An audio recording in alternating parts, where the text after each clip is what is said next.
It's important to realize that in inductive arguments, conclusions often add information that's not contained in the premises. They often go beyond the premises. As a result, there is some distance between what we observe and what we conclude. Logicians often use the phrase the inductive gap to refer to this distance between what we know and what we conclude in an inductive argument.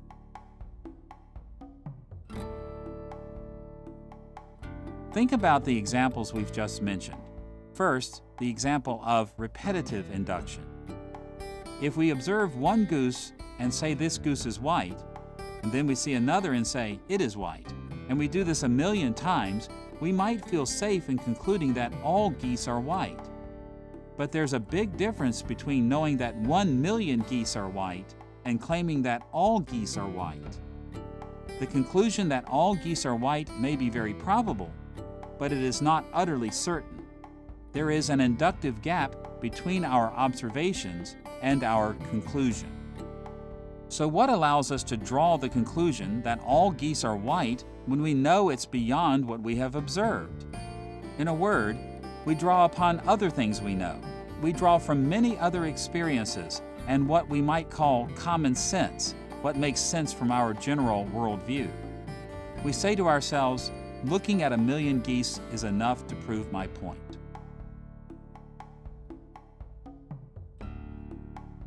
The same kind of thing is true of compositional induction.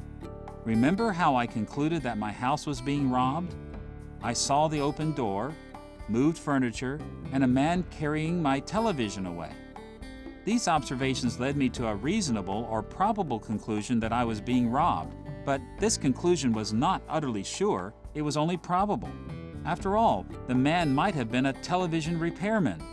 He might have been in the wrong house. Any number of other factors may have shown that my conclusion was wrong.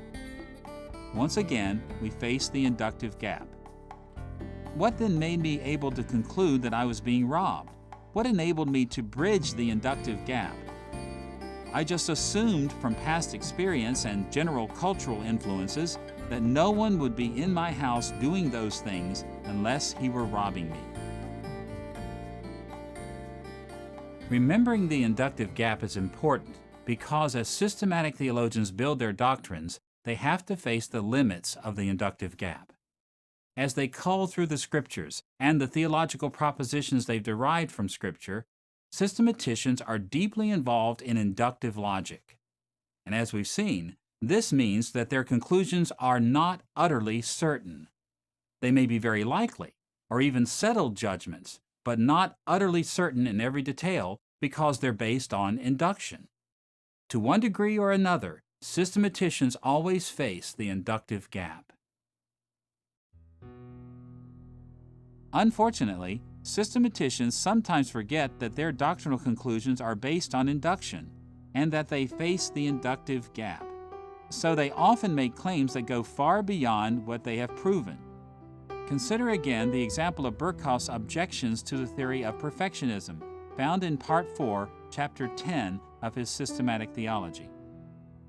At one point in his discussion, Birkhoff refers to a number of holy men in the Bible: Job in Job chapter 9, verses 3 and 20, the psalmist in Psalm 32, verse 5, 130, verse 3, and 143, verse 2, and the sage in Proverbs chapter 20, verse 9, Isaiah in Isaiah chapter 64, verse 6, Daniel in Daniel chapter 9, verse 16, and Paul in Romans chapter 7, verse 14.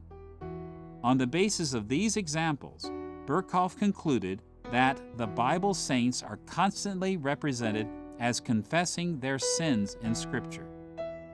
Now, as much as we may believe this conclusion to be true, and I think that other considerations show that it is very likely, Birkhoff's conclusion faces the problem of the inductive gap. Birkhoff overstated the evidence he set forth when he concluded that saints are constantly represented as confessing their sins. He showed only 9 times that this happened. 9 examples cannot prove that the Bible constantly represents saints as confessing their sins. All it would take to disprove this claim is one example of a biblical believer who did not struggle in this way. The only absolutely certain conclusion to draw, assuming that Birkhoff had rightly interpreted each passage, is this: the Bible saints are sometimes represented as confessing their sins in Scripture.